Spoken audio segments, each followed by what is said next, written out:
Le col du Tourmalet, nous ici en patois, on l'appelle le loup mossu, le monsieur, avec un M majuscule. Il nous fait peur et on le respecte.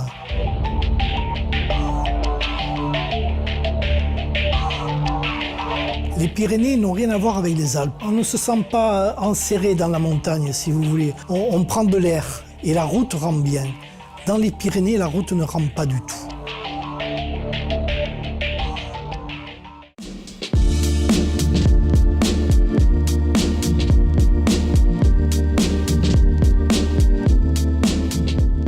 L'étape assassine, ce nom vient du fait qu'en 1910, pour la première fois, donc les coureurs du Tour de France ont fait une grande étape de montagne. Octave Lapise, qui était en tête, a vu le directeur de la course, qui était Victor Brière. Il lui a hurlé « Vous êtes des assassins ». On ne demande pas à un homme de faire des choses comme ça.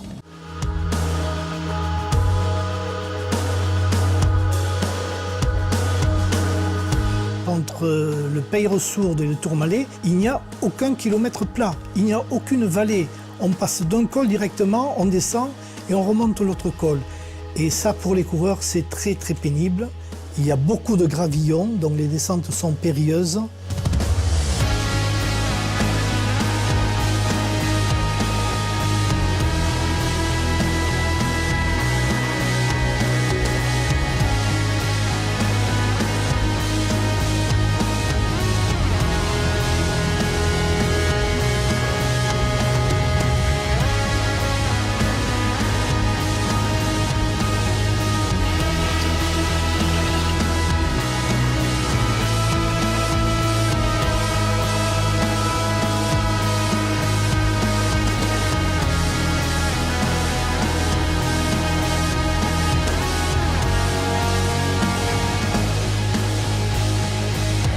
C'est le premier grand col de l'histoire du Tour de France.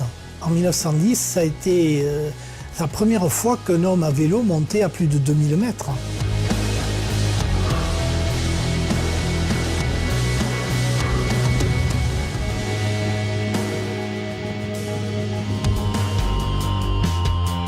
Et cette montée est difficile parce qu'elle est par paliers et jamais un coureur n'y trouve son rythme.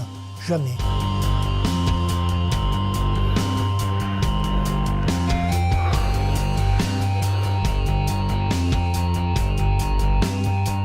Et après s'engage sur un cirque qui s'appelle le Cirque du Luthor, qui est à mon avis le plus beau paysage des Pyrénées.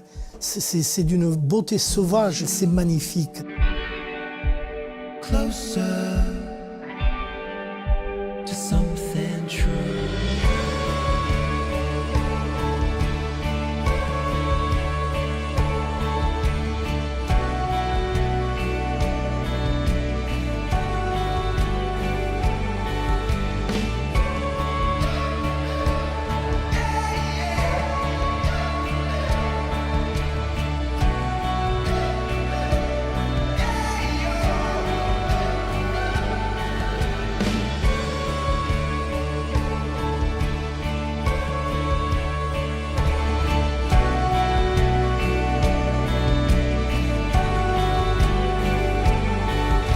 Comme on dit les coureurs en 1910, ouf, on a fini l'école.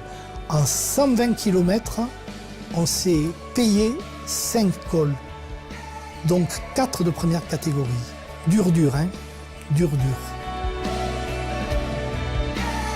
Ce qui vient après le sommet de Bisque est complètement sous-estimé. On l'oublie.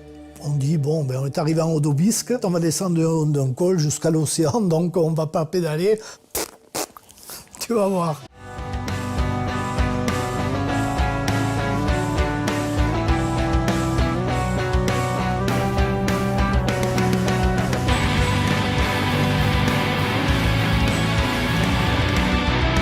Et puis on arrive à Bayonne, et c'est la délivrance.